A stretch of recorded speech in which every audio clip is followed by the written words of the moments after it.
One time, dumaan kami sa area galing Leyte, galing Liloan, Leyte, paakyat ng Calbayog City.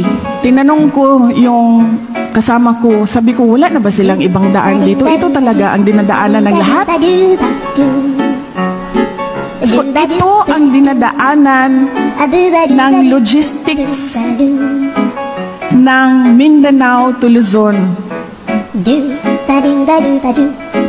And this is a very important part of the supply chain of the country. And then yan ako, taon-taon mo break ta, taon-taon mo, di ka gun makatulog. Layo na siya, di ba? From San Juanico Bridge to Calbayog City. So pwede ka matulog. Hindi ka makatulog.